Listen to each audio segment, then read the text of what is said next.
Start. नमस्ते, प्रणाम to all the students. यार टुडे हम मंजिल गणिता मंजिली की क्वेश्चन नंबर 13 बनाने वाले हैं, जो कि सीबीएसई के पॉइंट ऑफ व्यू से एग्जाम के हिसाब से ये क्वेश्चन अप्रोप्रिएट नहीं बोलेंगे, लेकिन ये नहीं पूछा जाता है। लेकिन for standard maths I suggest कि आप ये वाला क्वेश्चन जरूर सॉल्व करें। तो इसमें हमें मिड पॉइंट फॉर्मूला के हिसाब से क्वेश्चन को सॉल्व करना है, जिसमें हमें मिड पॉइंट्स की वैल्यू गिवन है।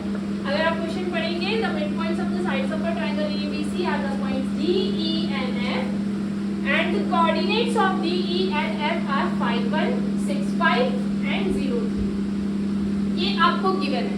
निकालना क्या है? आपको A, B, C का कोऑर्डिनेट पॉइंट निकालना है। मतलब इस बार हम फॉर्मूलों को उल्टा यूज करेंगे। उल्टा यूज करना मतलब इस बार मिड पॉइंट गिवन है और उसके एंड पॉइंट्स की वैल्यू निकालेंगे। क्लियर है? अब हम जानते हैं कि D is the mid point of AB। अगर D मिड पॉइंट है AB का, तो हम ये लिख सकते हैं कि कोऑर्डिनेट ऑफ D निकलेगा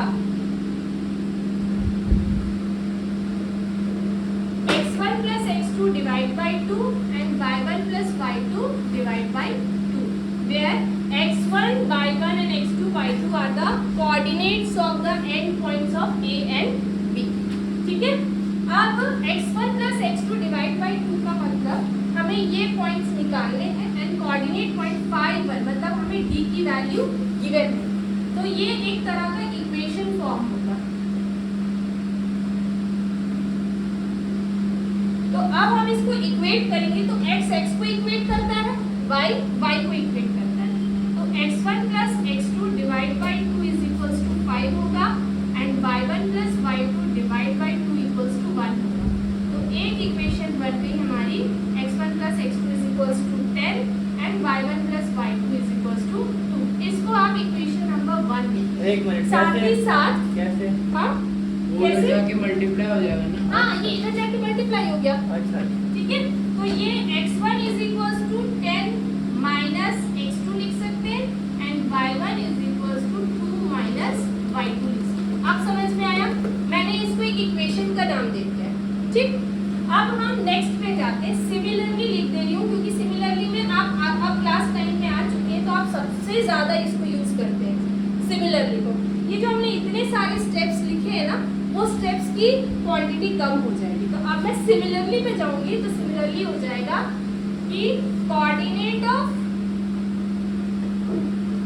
E is equals to x2 plus x3 divide by 2, y2 plus y3 divide by 2, और ये कोऑर्डिनेट ऑफ E हमको गिवन है एज 6, 5। तो मैं directly x2 plus x3 divide by 2, y2 plus y3 divide by 2, ये इतना avoid कर दें क्योंकि हम इतना लिख रहे हैं ना, ये डायरेक्ट हम लिख सकते हैं as x2 plus x3 is equals to 12 and y2 plus y3 is equals to 10। ठीक है? ये इससे मल्टीप्लाई हो जाएगा, ये इससे मल्टीप्लाई हो जाएगा, और ये एक इक्वेशन आपने x1 के फॉर्म में लिखा है ना, तो एक x1 का आएगा और एक x3 का आएगा। तो आप इसको थोड़ा सा स्पेस दे दें। यहाँ पर एक जगह छोड़ रही हूँ, आपको समझ में आएगा कि ये क्यों जगह छोड़ी गई है। फिर आप अगेन सिमिलरली में कोऑर्डिनेट ऑफ f के बारे में लिखेंगे, तो आप लिख लेंगे x1 plus x3 is equals to 0 and y1 plus y3 is equals to 6। क्या आपको ये समझ में आया? मैंने ये डायरेक्ट लिखा तो समझ में आ गया आपको? ठीक है?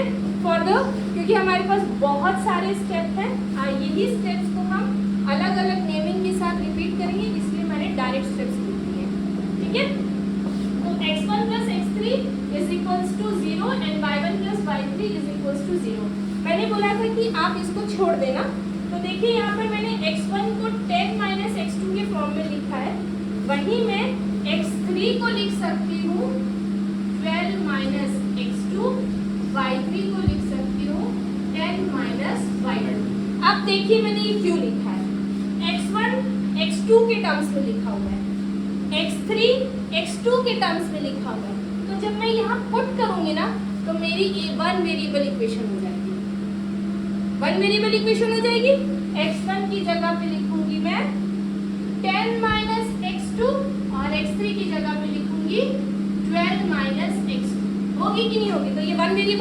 नहीं बन गया? बना कि नहीं बना? तो ये हो जाएगा 22 माइनस 2x2 इक्वल्स टू 0 या 2x2 is equals to minus 22, x2 की वैल्यू आ गई 11। सेम चीज हम इसके लिए यूज करेंगे, y1 की जगह पे लिखेंगे 2 माइनस y2, y3 की जगह पे लिखेंगे 10 minus y2 is equals to 6, तो 12 minus 2y2 is equals to 6, minus 2y2 is equals to minus 6, तो y2 की वैल्यू आएगी 3। ठीक है, आएगी। अब अगर ये x2 की वैल्यू आ गई है, y2 की वैल्यू आ गई है, तो x1 की वैल्यू निकालना आसान है। ये देखिए आपके पास इक्वेशन है ना, x1 is equals to 10 minus x2, y1 is equals to 2 minus y2। तो मैं यहाँ लिख रही हूँ कि x1 की वैल्यू हो जाएगी, x2 की 11 है, तो 10 माइनस 11 दैट इज माइनस 1, और y1 की वैल्यू आएगी 2 माइनस 3 दैट इज माइनस 1। ठीक है, अब हमारे पास x1 y1 की वैल्यू आ गई, x2 y2 की वैल्यू आ गई, बची कौन सी वैल्यू? x3 की।